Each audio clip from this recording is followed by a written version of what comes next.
السلام علیکم ورحمۃ اللہ وبرکاتہ۔ شیخ، آپ سے سوال، ہندوستان میں بہت سارے لوگ یہ سوال کر رہے ہیں کہ عرفے کا روزہ ہندوستان والے کب رکھیں، اور اسی طریقے سے سعودی عرب کے چاند کے مطابق جن ممالک کا چاند نہیں ہے وہ لوگ عرفہ کا روزہ کب رکھیں گے؟ بسم اللہ۔ بسم اللہ الرحمن الرحیم، الحمدللہ رب العالمین، والصلاة والسلام علی خیر خلقہ محمد وعلی آلہ واصحابہ اجمعین۔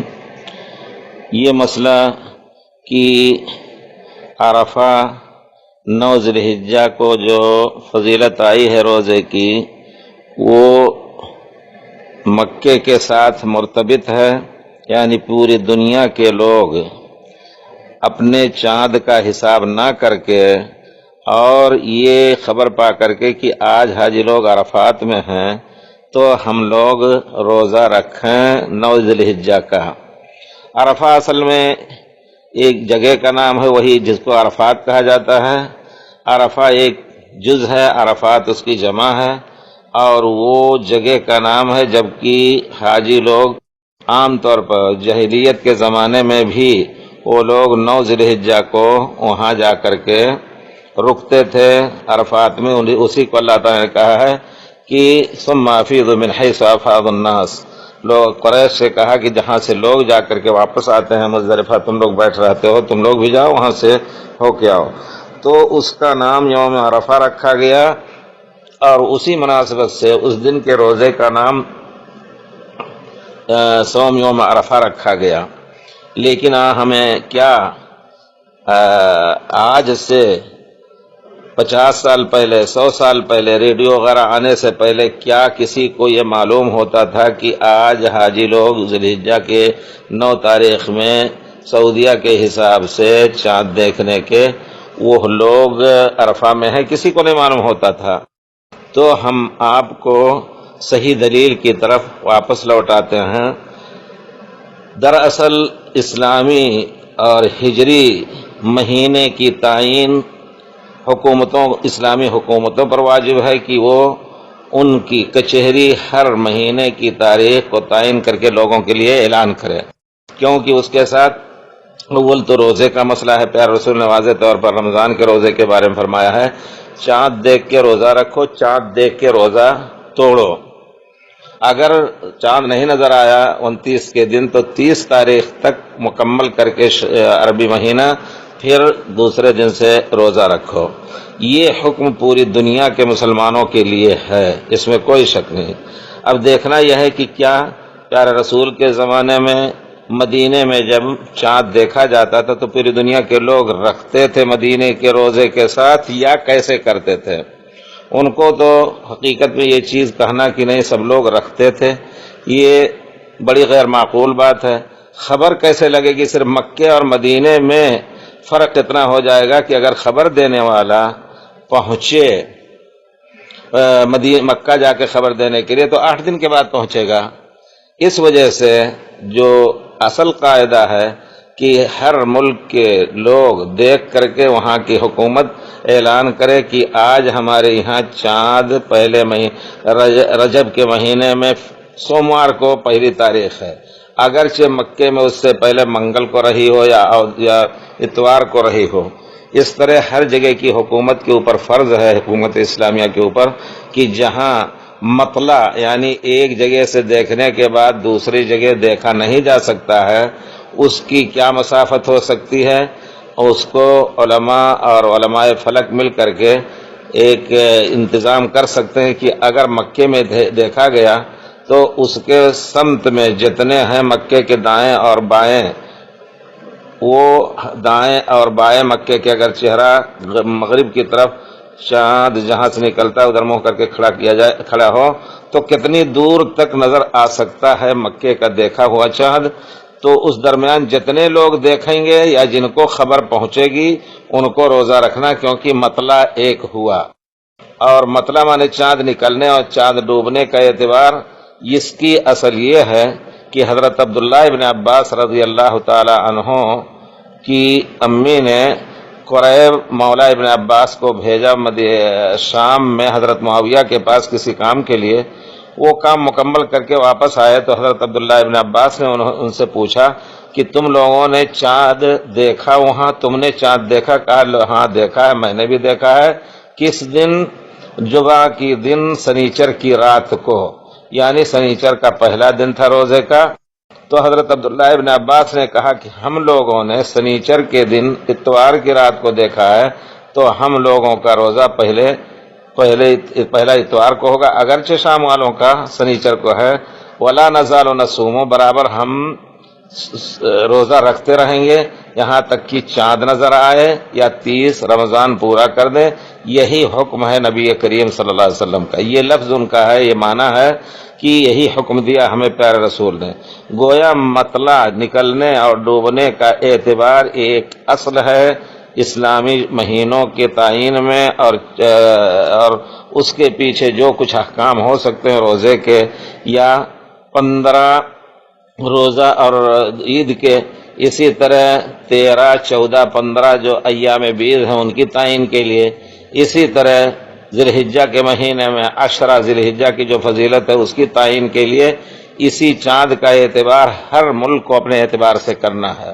یعنی یہ کہ یقیناً جس طرح نمازوں میں فرق مانتے ہیں کہ نہیں سب، اگر اس وقت سعودیہ میں 10 بجے ہیں تو انڈیا میں 12:30 بجے یعنی ظہر کا وقت یا ہو جائے گا، یہاں کے 10 بجے وہاں 12:30 بجے ظہر کا وقت ہو جائے گا.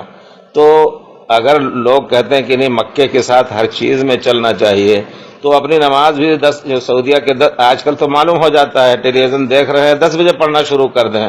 اسی طرح چین والے بھی 10 گھنٹہ پہلے ظہر پڑھنا شروع کر دیں.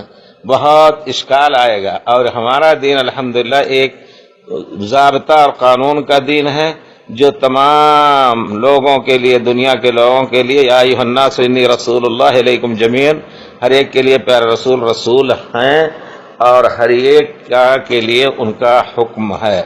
اور جب ہمیں ڈائریکشن حضرت عبداللہ ابن عباس کی یہ ہدایت آپ کی حدیث سے ملتی ہے تو اس کا معنی یہ ہے کہ شام اور مکے میں جو فرق ہوا، اس طرح کا فرق اگر چاند کے نکلنے اور ڈوبنے میں کسی بھی ملک میں ہو رہا ہے تو ان کو اپنے چاند کے اعتبار سے پہلی تاریخ، دوسری تاریخ، 9ویں تاریخ، 10ویں تاریخ کی تعین کرنی ہے. 14 13 14 15 ایام بیض بھی اسی سے تعین کرنی ہے. روزہ بھی اگر مکے سے 2 دن پیچھے 2 دن پہلے ہو رہا ہے تو اپنے اعتبار سے اس کو کرنا، کیونکہ یہی چیز اسی پر دین مکمل ہوا تھا. اس زمانے میں تو جاننا مشکل تھا کہ مکے سے اگر چلتے تو مدینے سے خبر دینے مکے تو 8 دن کے بعد پہنچتے، کس کو خبر لگتی.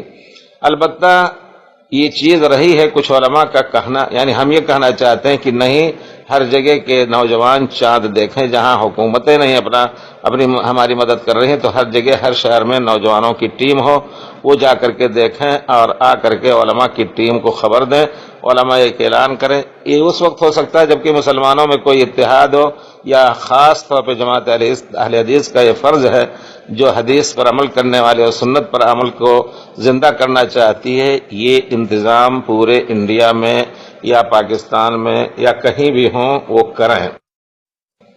اور یہ کہنا کہ نہیں اب مکہ ہی اصل ہو گیا، یہ یقیناً پرانے زمانے کے عمل کے خلاف ہے. اگر ایسا ہوتا تو پیارے رسول صلی اللہ علیہ وسلم فرما دیتے کہ ایک زمانہ ایسا آئے گا، اتنے لمبا دن ہوگا تو اس میں کیسے نماز پڑھو گی، یہ بھی بتا دیا آپ نے.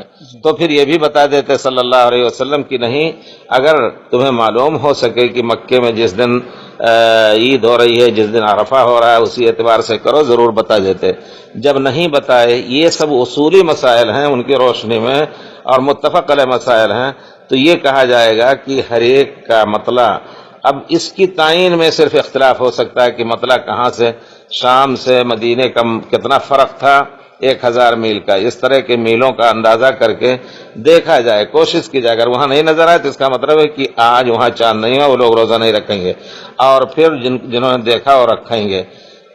آگے چل کر کے کوئی کہہ سکتا ہے پھر شب قدر، ٹھیک ہے، وہ رب جو ہر جگہ تہائی رات جب باقی رہ جاتی مکے میں تو اترتا ہے، وہی تہائی راہ جب باقی رہتی ہے تو مکہ انڈیا میں اترے گا، چین میں بھی اترے گا، پوری دنیا میں اترے گا۔ ہم رب کی قدرت کو رب کو اپنی قدرت سے عاجز نہیں سمجھ سکتے ہیں، اس نے کہا ہے وہ کرے گا، کوئی اشکال نہیں اس میں۔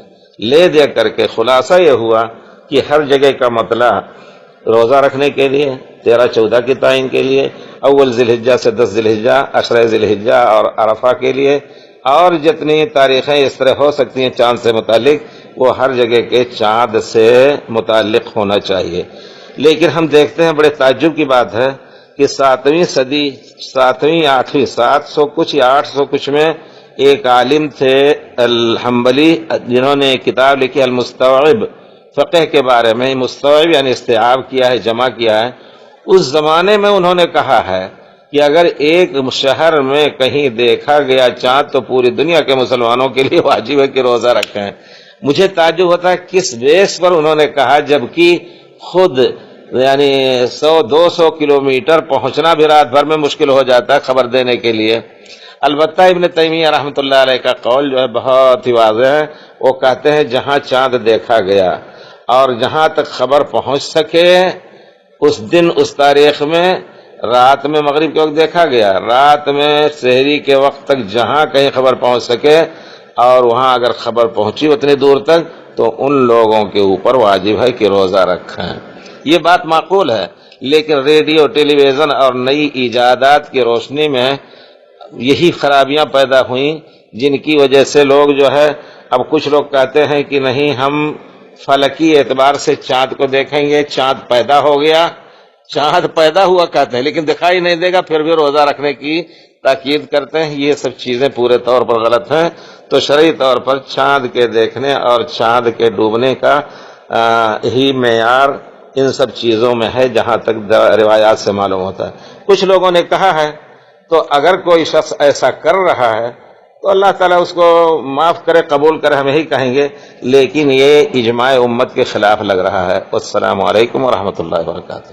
شکریہ، جزاکم اللہ۔ واضح ہے نا؟ جی